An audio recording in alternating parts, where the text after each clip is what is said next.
മലപ്പുറം നിലമ്പൂർ നിക്ഷേപ തട്ടിപ്പിൽ 2 ധനകാര്യ സ്ഥാപനങ്ങളുടെ നടത്തിപ്പുകാർ മുങ്ങി. 200ഓളം പേർക്കാണ് പണം നഷ്ടമായത്. സ്ഥാപന ഉടമകൾക്കെതിരെ പോലീസ് കേസെടുത്തു. സമീർ ബിൻ കരീം ചേരുന്നുണ്ട് മലപ്പുറത്ത്. സമീർ, വിശദാംശങ്ങൾ എന്തൊക്കെയാണ്?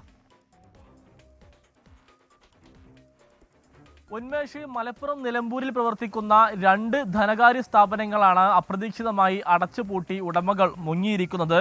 Karat Kuries India private limited, ഒപ്പം തന്നെ ധനക്ഷേമ നിധി പ്രൈവറ്റ് ലിമിറ്റഡ് എന്നീ സ്ഥാപനങ്ങളാണ് അടച്ചുപൂട്ടിയത്. 2 സ്ഥാപനങ്ങളുടെയും ഉടമകൾ ഒന്ന് തന്നെയാണ്.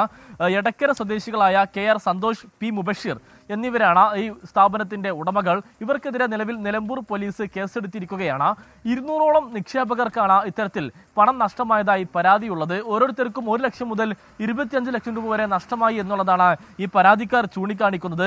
ഇതിൽ ഒന്ന് ബാങ്കായും ഒന്ന് ചിട്ടിയായും പ്രവർത്തിക്കുന്ന സ്ഥാപനങ്ങളാണ്. ഇതിൽ പണം സ്ഥിരമായി ഡെപ്പോസിറ്റ് ഇട്ടവരും ഒപ്പം തന്നെ ദിവസ ചിട്ടിയിൽ നിക്ഷേപിച്ചവർക്കുമാണ് ഇത്തരത്തിൽ പണം നഷ്ടമായതായി പരാതി ഉയർന്നിരിക്കുന്നത്.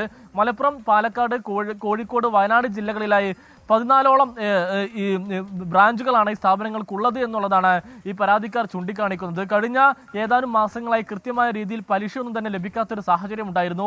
ഇതിന് പിന്നാലെ നടത്തിയ അന്വേഷണത്തിലാണ് ഇത്തരത്തിൽ ഈ ധനകാര്യ സ്ഥാപനം പൂട്ടിപ്പോയതായി അറിയുന്നത്. കഴിഞ്ഞ ദിവസം ജീവനക്കാർ പോലും അറിയുന്നത് ജോലിക്കായി എത്തിയ സമയത്താണ്. കഴിഞ്ഞ ചൊവ്വാഴ്ചയാണ് സ്ഥാപനം പൂട്ടിപ്പോയിരിക്കുന്നത്. അതിനിടയിൽ ഈ സ്ഥാപനത്തിന്റെ ബ്രാഞ്ച് മാനേജറായിരിക്കുന്നയാളുടെ വീട്ടിൽ മോഷണവും നടന്നിട്ടുണ്ട് കഴിഞ്ഞ ദിവസം. ഉന്മേഷ്, സമീർ ബിൻ കരീമാണ് വിവരങ്ങൾ നൽകിയത്.